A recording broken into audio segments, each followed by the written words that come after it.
Hello and greetings from across the Media Multiverse. Today I am going to have a look at the 1952 film High Noon, starring Gary Cooper and Grace Kelly.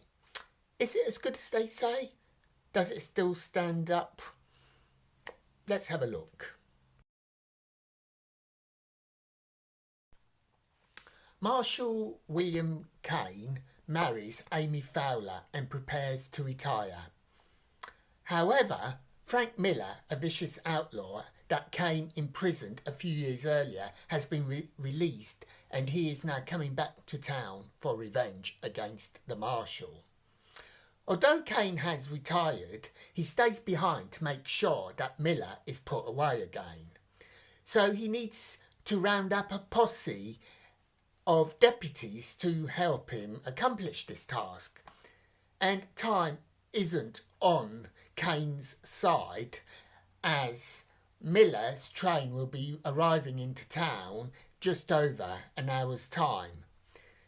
In seeking help from his fellow citizens, he meets resistance. So can he do it? Can he get that posse together in time to meet Miller? And I am going to stop here. Even though the film was made in 1952, I've only watched it today, in 2025. The ending and the narrative was a complete surprise, and I don't want to spoil it for others.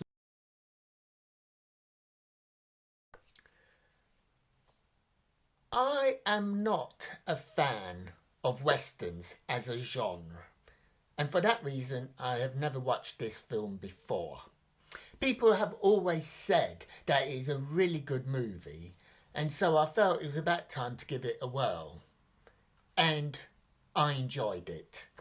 This is not a western as such. The Old West is basically the setting for the story. This film is more about power, authority, and leadership. Everyone respects Kane. Everyone is fearful of outlaw Miller. But people are reluctant to come forward and provide Kane with a posse that he desperately needs to go up against Miller and his gang. Kane doesn't have legal power, as he resigned that morning when he got married, and the new marshal is due in the following day.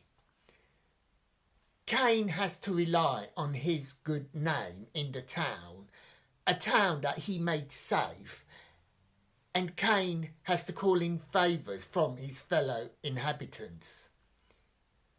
And yet he still has trouble in getting a posse together, as people are scared of their livelihood. In a gunfight, who's going to get killed? Is it the other bloke or is it yourself? Perfectly natural. And yet time is running out. This movie is filmed almost in real time, and thus it makes it more tense as the minutes go clocking by, and the frantic efforts of Kane are laid bare. Added to this, there's also the plot of his new bride of 1 hour, Amy Fowler, now Amy Kane.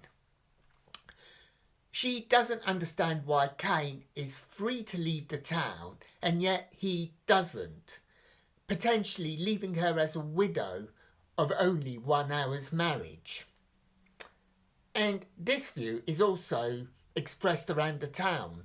Surely if Kane leaves, then Miller will follow Kane to wherever Kane goes, and thus spare the town from any revenge.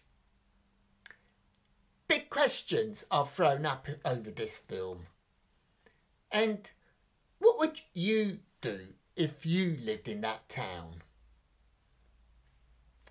I felt that the ending was very much a 1950s derivative.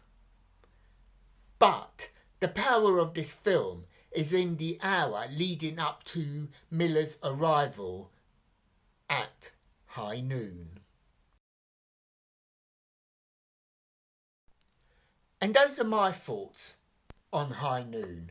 A good, enjoyable movie, 9 out of 10, and I wish I'd listened to people and watched it years ago. Have you seen it? What do you think? Does it live up to its reputation in your view? It certainly does in mine. So please let me know in the comments. And until next time, may your news be good news and happy times and places. Farewell.